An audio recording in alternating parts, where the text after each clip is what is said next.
පිනතුනි අද ධර්ම දේශනාවේ මාතෘකාව සංයුක්ත නිකායේ සඳහන් වෙන තරමක් ගැඹුරු සූත්‍රයක් වන භාවනා කර්මස්ථානයක් දෙවන මේ චප්පානක කියන සූත්‍ර දේශනාව තමයි මාතෘකාව බවට පත් කරගන්න කල්පනා කළේ. මේ සූත්‍ර දේශනාව ඇසුරු කරගෙන මේ වෙන විට ධර්ම දේශනා දෙකක් සිදු කරලා තියෙනවා. මේ සිදු කරන්න බලාපොරොත්තු වෙන්නේ චප්පානක සූත්‍රයෙන් සිදු කරන තුන්වෙනි ධර්ම දේශනාව. දෙවෙනි ධර්ම දේශනාවෙන් අපි සාකච්ඡා කරලා නිමා කරන්නට යෙදුනා මේ පන්සිල් වල තියෙන වැදගත්කම සහ සිල් ආරක්ෂා කිරීමේ තියෙන වටිනාකම් පිළිබඳව. එමනම් තුන්වෙනි ධර්ම දේශනාවට ප්‍රවේශයක් හැටියට ඒ කාරණාව ටිකක් සිහිපත් කළොත් පන්සිල් ආරක්ෂා කරන එක සසරින් මිදෙන්න කොයිතරම් උපකාර වෙනවද? අපේ බුදුරජාණන් වහන්සේ ඒ පන්සිල් ආරක්ෂා කිරීම පිළිබඳව දේශනා කරපු විශේෂ කරුණු කාරණා රාශියක් තියෙනවා. අපි සාකච්ඡා කරන්නට යෙදුනේ පළවෙනි සිල් පදය ප්‍රාණඝාතයෙන් වැළකීම කියන සිල් පදය පිළිබඳව. අපි එතනදි සිහිපත් කළා යම් කෙනෙක් තවත් කෙනෙකුගේ ජීවිතයක් තොර කරන්නේ නම් ආන් ඒ ඝාතනය සිදු කරගන්න කටයුතු කරන කාලය තුල පහළ වෙන සිත් ප්‍රමාණයේ විපාක සිත් ගණනට අපිට විපාක විඳින්න සිද්ධ වෙන බව.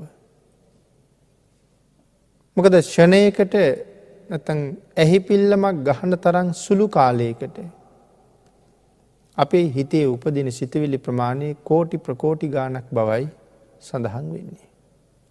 එතකොට ඒ කෝටි ප්‍රකෝටි ගාණක් සිත් අතර විපාක සිත් කී ලක්ෂයක් උපදිනවද?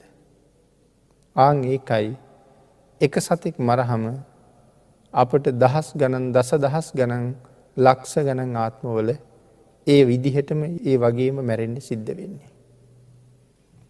එතකොට මේ කාරණාව මෙහෙම සිදු කරාම කවුද අපට දඬුවම් දෙන්නේ? අපේ සමාජේ නම් වරදක් කරාම උසාවියට පමුණවනවා. එතකොට විනිසුරුවොත් ඉන්නවා. ඒ අය තීරණය කරනවා මෙච්චර මේ වරද වෙනුවෙන් දඬුවම් තියනවා කියලා. විනිසුරුගේ තීරණය මත අපිට දඬුවම් නියම වෙනවා. නමුත් එතකොට අපි මේ කරන ප්‍රාණඝාතය ආදී මේ මහ වැරදි වලට අපට දඬුවම් කරන විනිශ්චයකාරයා කවුද? එහෙම විනිසුරුවෙක් නැහැ. දඬුවම් කරන විනිසුරුවෙක් නැහැ. ඒ හින්දා ඒ දඬුවමේ සීමාවත් බොහොම දිගයි. එකම විනිසුරුවයි ඉන්නේ. කිසිම පැත්තකට පක්ෂපාතී නැහැ. ඒ නිසා හරියටම වරද කරන පුද්ගලයාට නිසි දඬුවම නිසි විදිහටම පමුණවනවා. කවුද ඒකම විනිසුරුවා? තරාතිරමක් සීමාවක් මායිමක් මොකවත් බලන්නේ නැතුව දඬුවම් කරන එකම විනිශ්චයකාරයා තමයි ස්වභාව ධර්මයේ. ස්වභාව ධර්මයේ තීරණය කරන්නේ මේ වැරදට මොහුට කොච්චර දඬුවම් ලැබෙනවද කියලා. ආන්ගේ ප්‍රමාණයට අපිට මේ සංසාරේ දුක් විඳින්න සිද්ධ වෙනවා අපි කරගන්න මේ සිල් පද උල්ලංඝනය කිරීමෙන් කරන අකුසල කර්මයන් එක්ක. ඒක නිසානේ භාග්‍යතුන් වහන්සේ මේ සීලය හොඳට ආරක්ෂා කරන්න කිව්වේ. ආන් එතන පැහැදිලි කළා මේ සිල් දිවි හිමියෙන් ආරක්ෂා කරන්න කියලා. එහෙම ක්‍රමයකුත් බුදුරජාණන් වහන්සේ දේශනා කරලා තිනවා දිවි හිමියෙන් ආරක්ෂා කරන ක්‍රමයක්. මොකද්ද මේ දිවි හිමියෙන් ආරක්ෂා කරනවා කියලා කිව්වේ? දිවි හිමියෙන් කියලා කිව්වේ මගේ ජීවිතේ නැති වුණත් සිල් පදේ කඩන්නේ නැහැ කියන එක. මට වඩා මේ සිල් පදයට කරු කරනවා. ඒ නිසා ජීවිතයට වඩා ඒ සීලය උතුම් කොට සලකන එකටයි කියන්නේ දිවි හිමියෙන් සිල් රකින්නවා කියලා. ආන් ඒ සිල් රකින්න ක්‍රමය පිළිබඳවත් පැහැදිලි කළා. මේකට උදාහරණත් බොහොමයක් අපේ ධර්මයේ තුලින්ම සඳහන් කරලා තියෙනවා. පිළිතුර එක කාරණාවක් විතරක් සිහිපත් කරලා අපි ධර්ම දේශනාව ඉදිරියට තව ටිකක් සාකච්ඡා කරමු. චක්කන කියලා එක ළමෙක් මේ ළමයාගේ අම්මට ගොඩාක් අසනීපයි. වෙද මහත්තයා කියලා තිබුණා චක්කනගේ අම්මා සනීප කරලා දෙන්න නම් හාවෙකුගේ මස් ඕන කියලා. අයියා කීව චක්කනට ගිහිල්ලා හාවෙක් අරගෙන එන්න කියලා. මෙයා හාවෙක් හොයාගෙන යනකොට දැලක පැටලිලා ඉන්න හාවෙක් මෙයාට හම්බුණා.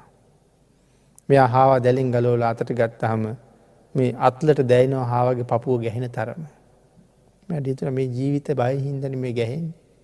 මගේ අම්මගේ ජීවිතේ බේරන්න මෙයාගේ පණ නැති කරන්න ඕනේ. කෙනෙකුගේ පණ නැති කරලා කෙනෙකුගේ පණ බේරලා ඇති වැඩේ මොකද්ද? හාව බිමින් තියලා කිව්වා උඹ යමන් උඹේ ජීවිතේ හොයාගෙන.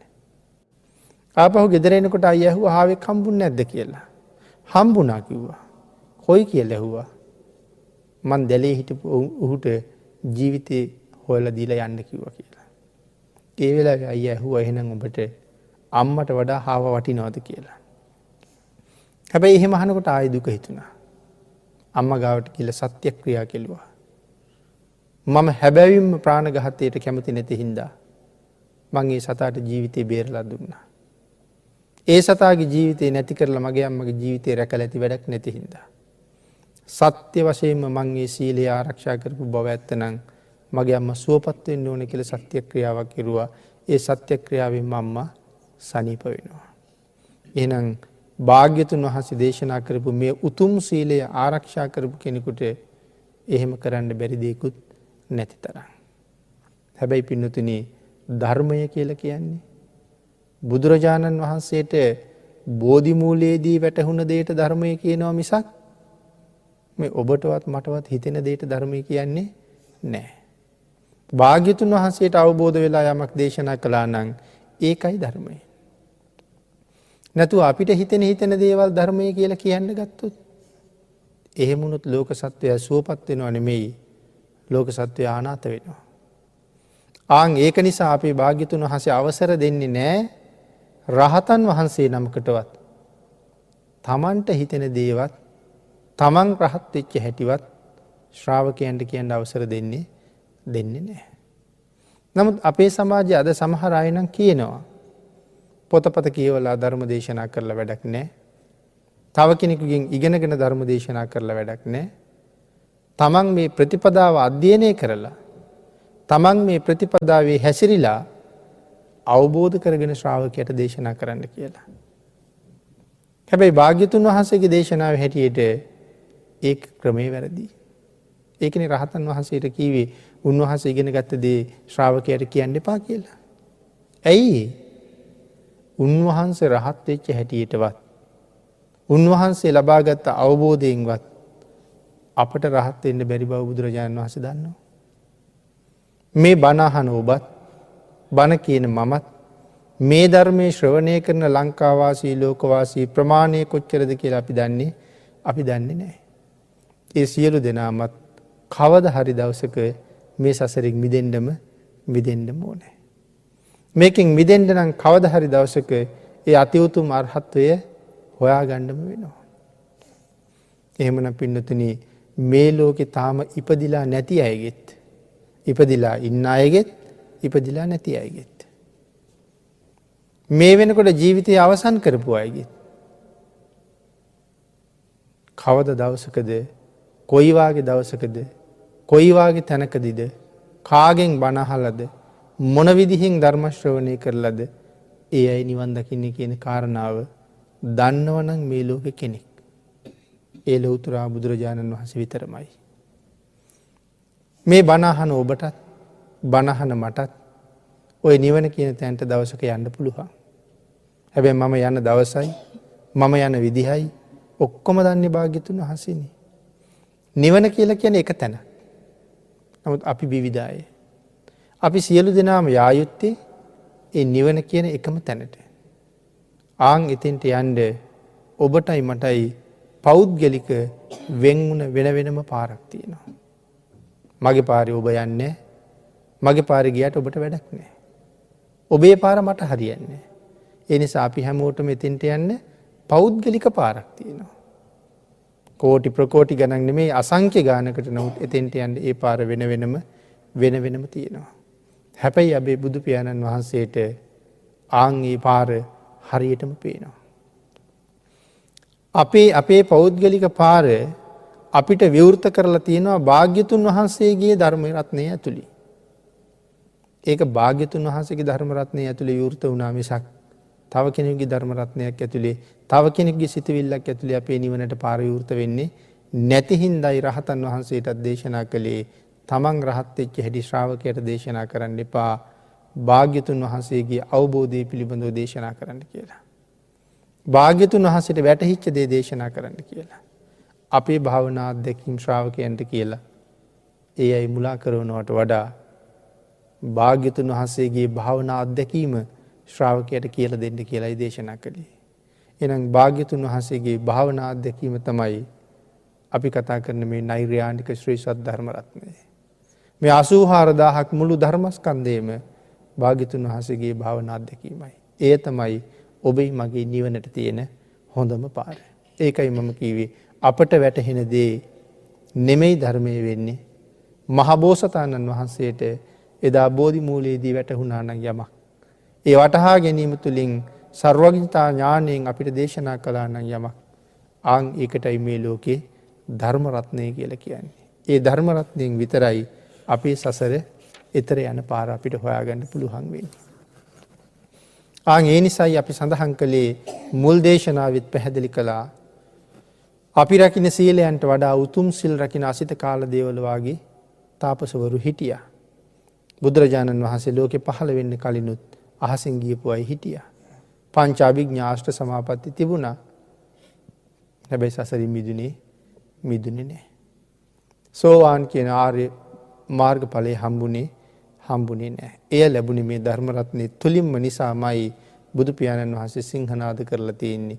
මේ ලෝකේ පළවෙනි ශ්‍රමණයත් අන්තිම ශ්‍රමණයත් මේ ශාසනය තුල මිසක් වෙන කොහෙවත් බිහි වෙන්නේ නැහැ කියලා. ආන් ඒ නිසා පින්නතුනි මේ ධර්ම රත්නයේ ගැඹුර අපිට හිතා ගන්න බැරි තරම්. හැබැයි ඒ ධර්ම රත්නයේ ගැඹුරුම තැන කීවේ මේ ශ්‍රද්ධාවටවත් සීලයටවත් සමාධියටවත් නෙමෙයි. ඒ කියන්නේ ඒ දේවල් මේ ධර්මයේ නෑ කියන එකද? තියෙනවා. මේ ධර්මයේ ගැඹුරුම තැන නෙමෙයි ශ්‍රද්ධාව කියලා කියන්නේ. ගැඹුරුම තැන නෙමෙයි සීලය කියලා කියන්නේ. ගැඹුරුම තැන නෙමෙයි සමාධිය කියලා කියන්නේ. එහෙමනම් මේ ධර්ම රත්නයේ ගැඹුරුම තැන මොකද්ද? ආන්ගේ ගැඹුරු තැනට තමයි කියන්නේ මාර්ග ප්‍රඥාව කියලා. සසරින් මිදෙන මාර්ගඵල නුවණ මාර්ග ප්‍රඥාව කියලා කියන්නේ ශාසනයේ ගැඹුරුම තැනට. නිවැරදි සීලයකට එන්න හොඳ ශ්‍රද්ධාවක් හොඳ සමාධියක් තියෙන්න ඕනේ. නිවැරදි සීලයකට එන්න හොඳ ශ්‍රද්ධාවකුයි හොඳ සමාධියකුයි තියෙන්න ඕනේ. වගේම හොඳ ප්‍රඥාවකුත් තියෙන්න ඕනේ. ආන් ඒ සියල්ලටම වඩා ඊතා තියුණු ප්‍රඥාවක් අවශ්‍යයි මේ මාර්ගඵල ලබනවා කියන කාරණාවට. ඊටාම තියුණු ප්‍රඥාවක් අවශ්‍යයි. කොයිතරම් තියුණු ප්‍රඥාවක් එතෙන්ට අවශ්‍යද කියන කාරණාව මේ මාර්ගඵල ලබන්නේ කොහොමද කියන කාරණාවත් එක්ක සාකච්ඡා කර යුතු ටිකක් ගැඹුරු කාරණාවක්. ආන් ඒ ප්‍රඥාවට කියන්නේ මේ ශාසනයේ ඒ ප්‍රඥාව ලැබෙන්නේ මෙන්න මේ සම්මා සම්බුද්ධ ශාසනයෙන් විතරයි. මාර්ගඵල ප්‍රඥාව තියෙන්නේ මේ බුද්ධ ශාසනයේ විතරයි. ඒකට කියනවා ථෙරවාදයේ විතරයි ඒක තියෙන්නේ කියලා. මොකක්ද එතකොට මේ ථෙරවාදය කියලා කියන්නේ? ථෙරවාදය කියලා කියන්නේ මහරහතන් වහන්සේලා ආරක්ෂා කරපු ධර්මය. දැන් අපි ථේරවාදී මහායාන කියලා අපි එහෙම කියනවානේ. ඒකට සමහර කෙනෙක් හිතනවා මොකක්ද මේ ථේරවාදී කියන්නේ? මොකක්ද මේ මහායාන කියලා කියන්නේ? එතකොට මේ ථෙරවාද කියලා කියන්නේ මහරහතන් වහන්සේලාගේ වාදය. එහෙම කිව්වේ මහරහතන් වහන්සේලාගේ ධර්මයේ හින්දා නෙමෙයි. මහරහතන් වහන්සේලා විසින් රැකලා ආරක්ෂා කරලා අපට දායාද කරලා දුන්න ධර්ම රත්නයේ තමයි ථේරවාදී බුදුදහම කියලා කියන්නේ. ථෙරවරුන් ආරක්ෂා කරලා දුන්න ධර්මය. එතකොට මේ ධර්මය අද කොහෙද තියෙන්නේ? ඒ ධර්මය අද තියෙන්නේ ත්‍රිපිටකයේ සහ අට කතාවේ. අපේ භාග්‍යතුන් වහන්සේ දේශනා කරපු 84000ක් ධර්මස්කන්ධය. ත්‍රිපිටකය කියලා කියන පොත් කීයක මේ ධර්මයේ අද ලියවිලා තියෙනවද? අද ලියවිලා තියෙනවා පොත් 57ක. ඒ පොත් 57ට තමයි අපි ත්‍රිපිටකය කියලා කියන්නේ. 84000ක් ධර්මස්කන්ධය පින්නතින් ඔතන ලියන්න පුළුවන්ද? මේ තරම් දීර්ඝ ධර්මස්කන්ධයක් අපිට ওই පොත් 57 ලියන්න බෑ. එහෙනම් ওই පොත් 57කට සීමා වෙන්න කවුද මේ ධර්මයේ කෙටි කෙරුවේ? ඒක කෙටි කරන්න මේ ලෝකෙ කිසිම දෙවියෙකුට බ්‍රහ්මයෙකුට පුළුවන්කමක් නැහැ. ඒක කෙටි කරන්න පුළුවන් ලෞතර බුදුරජාණන් වහන්සේට විතරමයි. එහෙනම් අපිට අනුකම්පා කරලා භාග්‍යතුන් වහන්සේ සාරාංශ කරලා දුන්න ටික තමයි ওই ත්‍රිපිටකයේ අන්තර්ගත වෙලා තියෙන්නේ. මොන කෙටි කිරීමක් සර්වඥතා ඥානයත් එක්ක භාග්‍යතුන් වහන්සේ මේ කෙටි කළාද? අපිට අනුකම්පාව හින්දා. ඒකට එක උදාහරණයක් මම සඳහන් කරන්නේ. අපේ පින්නතුන් හැමෝම දන්නවා කරණීය මෙත්ත සූත්‍රය. මේ ඉන්න ලොකු කුඩා සියලු දෙනාටම මං හිතන්නේ පාඩම් තියෙන සූත්‍රයක්. උදේ හවස සජ්ජායනා කරන සූත්‍රයක්. ඔය කරණීය මෙත්ත සූත්‍රයේ අපේ අයට මතකද ගාථා කීයක් තියෙනවද කියලා? කරණීය මෙත්ත සූත්‍රයේ අපිට හම්බ වෙන්නේ ගාථා 10ක් විතර. එතකොට මේ කරණීය මෙත්ත සූත්‍රයේ කොච්චර දිගද? ඔය ගාථා 10 ප්‍රමාණය විතරද කරණීය මෙත්ත සූත්‍රය කියන්නේ? පින්නතනි කරණීය මෙත්ත සූත්‍රය කියලා කියන්නේ බණවර 220ක්. සංයුක්ත නිකායයි අංගුත්තර නිකායයි දෙකම තරම් දිගයි අපි ඔය කියන කරණීය මෙත්ත සූත්‍රය. එතකොට බණවරක් කියලා කියන්නේ පාලි අකුරු 8000ක්. එක බණවරක තියෙනවා පාලි අකුරු 8000ක්. එතකොට කරණීය මෙත්ත සූත්‍රය ඇතුලේ බණවර තියෙනවා 220ක්. එතකොට කරණීය මෙත්ත සූත්‍රයේ මුළු දේශනාව ඇතුලේ පාලි අකුරු කීයක් ඇද්ද? මුළු දේශනාව ඇතුලේ පාලි අකුරු 17,60,000ක් විතර තියෙනවා. එතකොට අපි කියවන මේ චූටි සූත්‍රයේ ගාථා 10 කවුද මේ දීර්ඝ දේශනාව ගාථා 10කට සම්පින්ඩණය කළේ? බුදුරජාණන් වහන්සේමයි. මේ භාග්‍යතුන් වහන්සේ අපට කෙටි කරලා දුන්න ප්‍රමාණය. එතකොට හිතා ගන්නකො මොන තරම් දැවැන්ත දීර්ඝ සූත්‍ර භාග්‍යතුන් වහන්සේ කෙටි කරලා තියෙනවද කියලා. එහෙම කෙටි කරපු නිසා තමයි පොත් 57ක් විතර ප්‍රමාණයක මේ ත්‍රිපිටකය ලියන්න පුළුවන් වුණේ. භාග්‍යතුන් වහන්සේ කෙටි කරලා දුන්න නිසා. නැත්නම් අපිට කෙටි කරන්න බෑ. එතකොට අපි පින්නතුන් යම් දවසක උත්සාහ කරනවා නම් ත්‍රිපිටකය කියවන්න. අපි කියවන්න ඕනේ මොන ත්‍රිපිටකයේද? පින්නතුන් කියවනවා නම් කියවන්න ඕනේ අර බුද්ධ ජයන්ති මුද්‍රණය කියලා තියෙන ටිකක් රතු පාටට වාගේ තියෙන ලොකු පොත. ඒ හැර වෙන ත්‍රිපිටකයක් කියවන්න ගියොත් අපිට වෙන්නේ තවත් පැටලෙන්න. මොකද තවත් ත්‍රිපිටක තියෙනවා ගොඩක්. හැබැයි ඒ වගේ තියෙන්නේ අර ත්‍රිපිටකයේ තියෙන කරුණුත් කෙටි කරලා තියෙන්නේ. භාග්‍යතුන් වහන්සේ මේ ධර්මයේ කෙටි කළා මිසක් මේ ලෝකේ වෙන කාටවත් කෙටි කරන්න පුළුවන්ද? එහෙනම් අනිත් ත්‍රිපිටකවල කෙටි කරලා කරුණු ලියහම ඒගොල්ලෝ අයින් කරපු කාරණාව ඇතුලේ තියෙන්න පුළුවන් පොත කියවන මගේ නිවන. එතකොට මේ පොතට ඇවිල්ලා තියෙන්නේ මගේ නිවන් දකින්න මාර්ගයේ අයින් වෙලා. ඒ හින්දා වෙන කෙනෙකුට මේක අයින් කරන්න බෑ කීවේ. ඒකයි ඔය පොත් 54ට කැටි කරපු ටිකේ අපේ භාග්‍යතුන් වහන්සේ මනාව අපි සියලු දෙනාගේම නිවන අන්තර්ගත කරලා තියෙනවා. එතකොට අට කතාව. අද හුඟක් අය මේ අට කතාව ප්‍රතික්ෂේප කරන අය බවට පත් වෙලා. ඒක බුද්ධ දේශනාවක් නෙමෙයි කියලා කියන අය බවට හුඟක් අය පත් වෙලා. එහෙම නිසා මේ අටුවාව අපිට රැකගෙන ගෙනල්ලා දුන්න මහා ස්වාමින් වහන්සේලාට චෝදනා කරන්නන් බවට පත් වෙලා. බුද්ධඝෝෂ ස්වාමීන් වහන්සේට එහෙමත් බොහෝම චෝදනා කරනවා. අපේ ධර්මයේ විනාශ කෙරුවා විකෘති කෙරුවා කියලාම චෝදනා කරනවා. මේ ධර්මයේ අපිට මේ විදිහට අරන් එන්නේ මිහිඳු මහරහතන් වහන්සේ. අපේ රටට මේ ධර්මයේ ගේන්නේ මිහිඳු මහරහතන් වහන්සේ. උන්වහන්සේ ගෙනල්ලා දුන්න ධර්මයයි අපිට මේ තියෙන්නේ. එහෙමනම් යම් කෙනෙක් විවේචනය කරනවා නම් මේ ධර්මය අපට රැකලා දුන්න ඒ මහතෙරවරුන් වහන්සේලා ඔක්කොම විවේචනය කරගෙනයි යන්නේ. බුද්ධඝෝෂ ස්වාමීන් වහන්සේ කියලා කියන්නේ භාග්‍යතුන් වහන්සේගේ ධර්මයේ විනාශ කරපු උත්තමයෙක් නෙමෙයි. භාග්‍යතුන් වහන්සේගේ ධර්මයේ සුරක්ෂිත කරලා අපිට දුන්න උත්තමයෙක්. මිහිඳු මහරහතන් වහන්සේ අපිට ගෙනල්ලා දුන්න අටුවා ටික උන්වහන්සේ කලේ පාළියට පරිවර්තනය කරන එක. ඒ පරිවර්තනය කළේ කවුරුවත් නැති කාලෙද? ඒ පරිවර්තනය කළේ මහරහතන් වහන්සේලා මේ රටේ වැඩ ඉන්න කාලේ. එහෙනම් මහරහතන් වහන්සේලා කාටවත් දෙනවද ධර්මයේ විකෘති කරන්න? දිවි හිමියෙන් ජීවිත පරිත්‍යාගයෙන් රැකපු ධර්මය. එහෙනම් මහරහතන් වහන්සේලා අධ්‍යයනය කරමින් මහරහතන් වහන්සේලා බලමින් තමයි මේ ධර්මය උන්වහන්සේ මේ පාළියට පරිවර්තනය කළේ. ඉතින් වෙනස් කරන්න දුන්නේ නෑ. තවත් ස්වාමීන් වහන්සේ නමක් ආව ධර්මයේ ලියන්න. බුද්ධ දත්ත කියලා. නමුත් අපේ මහරහතන් වහන්සේලා බුද්ධ දත්ත ස්වාමීන් වහන්සේට මේ ධර්මයේ පරිවර්තනය කරන්න දුන්නේ නැහැ. උන්වහන්සේට කිව්වා මේ ධර්ම රත්නේ පරිවර්තනය කරන්න ඉස්සරලා අටුවා ග්‍රන්ථ පරිවර්තනය කරන්න ඉස්සරලා වෙනම පොතක් ලියන්න කියලා ඒක බලන්න. උන්වහන්සේ ලියපු පොත බලපු රහතන් වහන්සේලා උන්වහන්සේට කිව්වා ඔබ වහන්සේට මේ ධර්ම රත්නේ පරිවර්තනය කරන්න දෙන්න බෑ කියලා. ඊට පස්සේ තමයි බුද්ධඝෝෂ ස්වාමීන් වහන්සේ ආවේ. උන්වහන්සේ ඒ වගේ සම්මුඛ පරීක්ෂණයකට භාජනය කළා.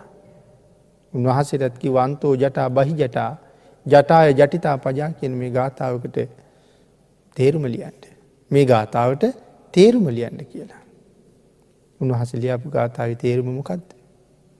මේ මුළු ත්‍රිපිටක ධර්ම රත්නයේම කෙටි කරලා ගත්ත සාරාංශයක් උන්වහන්සේ අපූර්වට ලිව්වා. ආන්ගේ සාරාංශය තමයි අද අපි කියන්නේ විසුද්ධි මාර්ගය කියලා. මේ ගාථාවට ලියපු තේරුම. ඒක පරිහරණය කරලා අධ්‍යයනය කරලා තමයි මහරහතන් වහන්සේලා උන්වහන්සේට මේ ධර්මයේ පරිවර්තනය කරන්න දෙන්නේ. එහෙනම් මහරහතන් වහන්සේලා කවදාවත් ධර්ම රත්නේ වැරද්දුවේ නැහැ. නමුත් අද පහළ වෙච්ච සමහර ප්‍රඥාවන්තයෝ ඒ මහරහතන් වහන්සේලාට වඩා ප්‍රඥාවක් තිබුණා වගේ මේ කරුණු ප්‍රතික්ෂේප කර අයින් කර ශ්‍රාවකයා නොමගට යවුවොත් ඒ අයගේ නිවනේ මඟ වැහිලා අපාය දොරවල් තමයි බොහෝ වෙලාවට ඇරෙන්නේ. ඒ නිසා නිර්මල ධර්ම රත්නය භාග්‍යතුන් වහන්සේටම වැටහිච්ච ධර්මයේ මොකද්ද කියන එක හොයාගෙන ඒ ධර්මයේ සරණ ගිහිල්ලා ඒ මතින් නිවන හොයාගෙන යන්න අද අපිට ඊතරම් පහසු නෑ.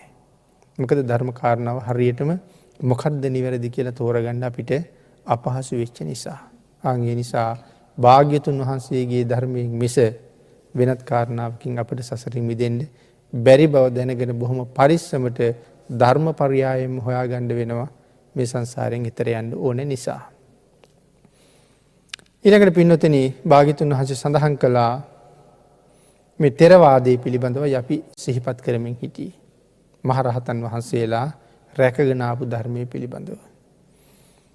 ඊළඟට සඳහන් කරනවා මේ ධර්මය මේ විදිහට වැරදි කියලා අපිට හිතෙනවා නම් ඒ අපිට වැරදිලා මිසක් ධර්මයට වැරදිලා නැහැ කියලා. ධර්මයට කවදාවත් වරදින්නේ නැහැ. වැරදුනොත් වරදින්නේ අපිට විතරයි කියන කාරණාවම අපි හැම වෙලාවෙම කල්පනා කරන්න ඕනේ. ඒ නිසා මේ ධර්මයට අනුව හරියටම යම් කෙනෙක් පන්සිල් රකින්නවා නම් ඒ පුජ්‍යලයා නිරයට යන්නේ නැහැ කියලා සඳහන් කරනවා.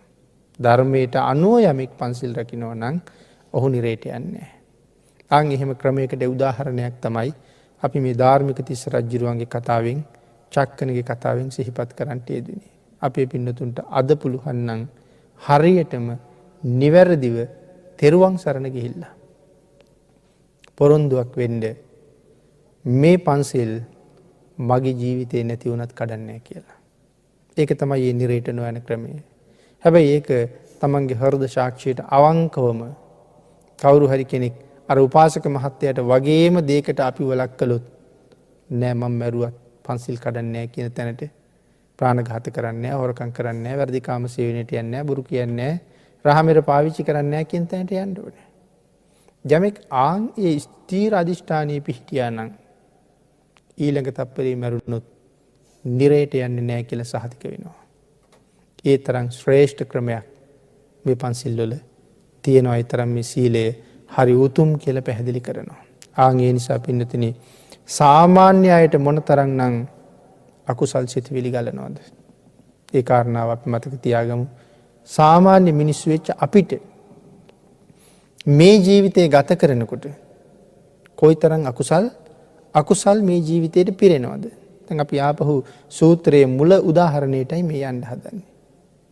එතන උදාහරණේ සඳහන් කළා ඇඟ පුරාම වන වෙලා සැරව ගලනවා වගේ දුගඳ හමන මිනිහෙක් ගැන. ඒක භාග්‍යතුන් වහන්සේගේ උදාහරණයක්. ආන්ගේ මිනිසයාගේ උදාහරණයට මේ යන්න හදන්නේ ආපහු. සාමාන්‍ය අපිට කොච්චර අකුසල් පිරෙනවද? අපි හිතන්නේ උදේ පාන්දර නිදි පැදුරෙන් අවදි වෙච්ච තැන ඉඳලා හවස නිදිහනට යනකම් අපිට වැඩියෙන්ම රැස් වෙන්නේ කුසල්ද වැඩියෙන්ම රැස් වෙන්නේ අකුසල්ද කියලා කල්පනා කරලා බැලුවොත් අපිට වැඩියෙන් හම්බ වෙන්නේ අකුසල්. එහෙනම් ඒ අතර කුසල් හම්බ වෙලා තියෙන්නේ බොහොම ටිකයි. එහෙනම් දවසේ පැය 24 තුල වැඩියෙන් හම්බ කරලා තියෙන්නේ අකුසල්, අඩුවෙන් තමයි කුසල් හම්බ කරලා තියෙන්නේ. එතකොට මාසයක් ගිහිල්ලා බැලුවොත් කුසල පක්ෂයේ බොහොම කුඩයි, අකුසල පක්ෂයේ හුඟක් ලොකුයි. අවුරුද්දක් ගිහිල්ලා බලහම, අවුරුදු 10ක් ගිහිල්ලා බලහම, අවුරුදු 50ක් විතර ගිහිල්ලා බලහම කුසල් කොච්චරද අකුසල් කොච්චරද? දැන් එහෙනම් අපි තීරණය කරන්න වෙන්නේ නැද්ද මේ කුසල් අකුසල් පරතරයේ අකුසල් කන්දේ උසයි කුසල කන්දේ ප්‍රමාණයයි දිහා බලලා දැන් එහෙමුණොත් බර වැඩි තියෙන්නේ කොයි පැත්තද? අකුසල් පැත්ත. මේ අකුසල් කන්ද කරගහගෙන මට පුළුවන් වේද සුගතියකට යන්න කියලා. එහෙමනම් දැන් අපෙන් වෙනස් වෙන්න ඕනේ මොකද්ද? කුසල් පැත්ත උස ගිහිල්ලා අකුසල් පැත්තයි මිටි වෙන්නේ. ඒකයි භාග්‍යතුන් වහන්සේ දේශනා කරන්නේ නිරන්තරයෙන්ම සාමාන්‍යයෙන් අපි ගාවට ගලාගෙන ඉන්නේ අකුසල් සිතුවිලිමයි. කොහෙන්ද ඒ අකුසල් සිතුවිලි එන්නේ? ඇහෙන් ගලන්නෙත් අකුසල්, කනෙන් ගලන්නෙත් අකුසල්, නහයෙන් ගලන්නෙත් අකුසල්, කයෙන් ගලන්නෙත් අකුසල්, මනසින් ගලන්නෙත් අකුසල්. එහෙනම් මේ සලායතනයන්ගෙන්ම ගලාගෙන ඉන්නේ අකුසල්. ඒ වෙලාවට අපි අවබෝධයෙන් ඉන්න ඕනේ මේ එන්නේ අකුසලයක්, මේ එන්නේ කුසලයක්. ඒක අවබෝධ කරගන්න හොඳ සිහියක් අපිට තියෙන්න ඕනේ. සම්මා සතියක් අපිට තියෙන්න ඕනේ. වචනයක් ප්‍රකාශ කරන්න ගියොත් මේ කියවෙන්න යන්නේ බොරුවක්ද? විහිළුවක් කරන්න ගියත් මේ කියවෙන්න යන්නේ බොරුවක්ද? දැඩි වීරියක් අවශ්‍යයි පින්නතුනි මේ සංසාරයෙන් ඈතර යනවා කියන එක පහසුවෙන් වෙන්න බෑ. වෙන්න පුළුවන් නම් මෙච්චර කල් අපි සංසාරේ ඇවිදගෙන එන්නේ නැහැ. ඒ අමාරුතාවය නිසායි අපි මෙතෙක් සසර ඇවිදගෙන ආවේ. ඒ හින්දා දැඩි වීරියක් ගන්න ඕනේ මේ සංසාරයෙන් ඈතර යන්න. හොඳ සිහියක් තියෙන්න ඕනේ මේ සංසාරයෙන් ඈතර යන්න. හැබැයි ඒ සීලය ඒ විදිහට සිහියක පිහිටවල ආරක්ෂා කරගන්න යම් කෙනෙක් වීරිය වඩන්න උත්සාහ දරනවා නම් ඒ උත්සාහ දැරීමේ ප්‍රතිඵලයක් හැටියට වචන පිට වෙන්න හදනකොටම ඔහුට සිහිය එනවා මම මේ කියන්න හදන්නේ මොකද්ද කියලා. අනිත් එකේ හොඳ සිහියෙන් හිටියහම සිල් ආරක්ෂා කරන්න හරි ලේසි. කතා කරන්න පටන් ගත්තාම අපි හොඳ සිහියෙන් ඉන්න ඕනේ. මම දැන් කතා කරනවා. එතකොට මට වෙන කිසි දෙයක් සිහියක් අවශ්‍ය නැහැනේ. කතා කිරීම පිළිබඳව සිහියෙන් ඉන්නවා. මොකද මේ කේලමක් එනවද, හිස් වචනයක් එනවද, බොරුවක් එනවද කියන සිහිය තියෙනවා. එතකොට කේලම්, හිස් වචන, බොරු වචන අයින් කරලා අපි සත්‍ය උදේ කතා කරනවා. ඊට පස්සේ වැඩක් කරන්න යනකොට අපි කියමු මොකක් හරි පිහ දාන්න යනවා. එතකොට හොඳ සිහියෙන් ඉන්න මම මේක පිහ දානවා. හැබැයි මේක උඩ කූඹි ඉන්නවා. ඉතින් මට කේන්ති ඇවිල්ලා පිහට දැම්මොත් සත්තු මැරුණොත් එහෙමුණොත් මට අකුසල් වෙනවා. ඉතින් ඒ අය බේරලා අපි හින්දා උත්සාහ කෙරුවොත් මට ඒයින් වෙන අකුසලයෙන් මිදෙනවා. නමුත් ඒක බොහොම අමාරු කටයුත්තක් වෙන්න පුළුවන්. නමුත් ඉතින් ඉවසන්න වෙනවා. ඒ නිසා භාග්‍යතුන් වහන්සේ ඉවසීම අපිට දේශනා කරලා තියෙන එක හරි වටිනවා කියලා. එතකොට ඊළඟට හැම ක්‍රියාවක්ම මේත් එක්ක සම්බන්ධ කරලා ඒ වැඩේට යෙදෙනකොට මේක කොයි ආකාරද? මේක හරි ක්‍රමයේද වැරදි ක්‍රමයේද කියලා හිතලා කල්පනා කරලා ඒ වැඩේට යන්න හදනකොට වැරද්දට එනවත් එක්කම මතක් වෙන ඔය කරන්න යන වැඩේ වැරදි කියලා. මේ අවබෝධය ඕනේ. කායගත සතිය හොඳට තියෙන කෙනෙකුට මේ සසරින් එතර වෙන්න බොහොම ඉක්මනට පාර හදාගන්න පුළුවන් නිසායි අපේ භාග්‍යතුන් වහන්සේ මේ සම්මා සතියෙන්ම ජීවිතය ගත කරන්න ඕනේ. මනා වූ සතිපට්ඨානයක පිහිටන්න ඕන කියන කාරණාවම දේශනා කරලා තියෙන්නේ. එහෙනම් ඒ කාරණාව සිහි තබාගෙන නිරන්තරයෙන් තමන් සිදු කරන කායික වාචසික මානසික ක්‍රියාවන් පිළිබඳව හොඳ අවබෝධයෙන් ඉඳගෙන මේ ගලන්නේ පවුද මේ ගලන්නේ පින්ද කියන කාරණාව දැනගන්න ඕනේ. පව් ගලන දොරට පුළුවන් තරම් වහලා ජීවිතයේ කුසල් ගරන්න ඉඩ හරිනවා කියලා කියන්නේ මුල් දේශනාවෙත් මතක් කළා. මේ ජීවිතයේ දිවා රැය දෙකේ පින් ගලන ගංගා 8ක් භාග්‍යතුන් වහන්සේ පැහැදිලි කළා. තෙරුවන් සරණ යාම සහ පන්සිල් ආරක්ෂා කිරීම. තෙරුවන් බැහැර කරලා පන්සිල් ආරක්ෂා නොකරනවා නම් එතන ඉඳලා ගලන්න පටන් ගන්නෙ පව්. නමුත් අපිට අවශ්‍ය ජීවිතයට පින්. රැය දවල් දෙකේ ජීවිතයේ කුසලයෙන් පෝෂණය කරන ඒ උතුම් සීලය ආරක්ෂා කරගෙන තෙරුවන් සරණ ගියපු උතුම් ජීවිතයක් පෝෂණය කරගන්න මේ පින්නතුන් සියලු දෙනාටම රත්නත්‍රී ආශිර්වාදයෙන් ශක්තිය ධෛර්යය භාග්‍ය වාසනාව උදා වේවා කියලා ආශිර්වාද කරනවා.